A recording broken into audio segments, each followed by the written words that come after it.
السلام عليكم، ازي حضراتكم عاملين ايه؟ فيديو جديد مع بعض من سلسلتنا ازاي تشطب شقتك.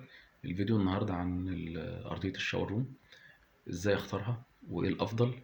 طبعا يا جماعة هي بتفرق من حد لحد حسب البادجت بتاع العميل.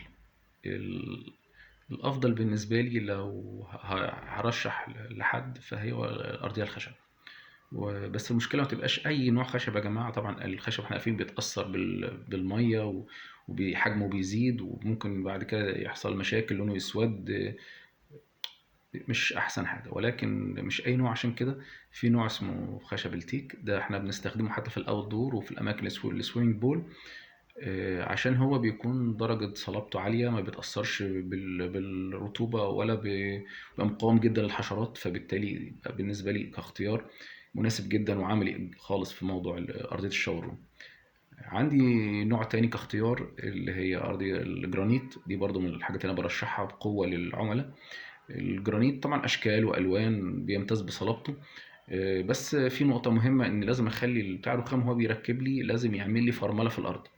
ده ضروري علشان موضوع وانا واقف ما اتزحلقش واكون واقف بثبات. عشان طبعا انتوا عارفين الجرانيت صلب، فلا قدر الله الوقعة عليه بتبقى مشكلة يعني.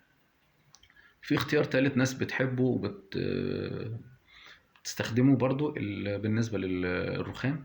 ولكن الرخام يا جماعة مشكلته انه ضعيف، مش بصلابة الجرانيت.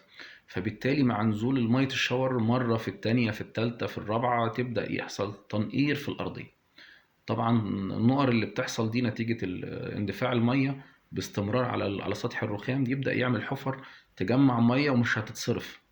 فبعد فترة زي ما اتكلمنا مع حضراتكم قبل كده في علم البيولوجي حرارة ورطوبة لازم يكون فطريات، فهتلاقي المكان يعمل فطريات. أماكن بدأت تبقى بين الرخام بقى لونه أسود، هتضطر تبدأ تجيب بتاع الرخام يعالجه لك بكلة أو بحاجة عشان يملى الفراغات. فأصبح محتاجين صيانة بعد ما ركبنا الشبكة.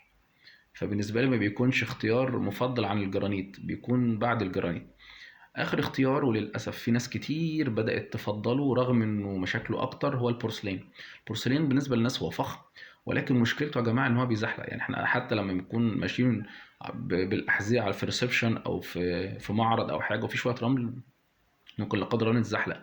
فما بالك انت جوه شاور وبتستعمل اساسا صابون بقى وشاور جل وكده.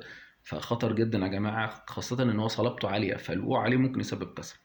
فربنا يعافينا ويعافيك يا رب. وضروري نخلي بالنا واحنا بنعمل الشاور، نعمل عتبه ولو 10 سم كده صغيره عشان الميه تبقى جوه الشاور، ما تبقاش واحنا بنستحمى حاطين ازاز سكريت للشاور وكمان في ميه بره. ربنا يوفق حضراتكم لبيوتنا وبيوتكم بره. السلام عليكم.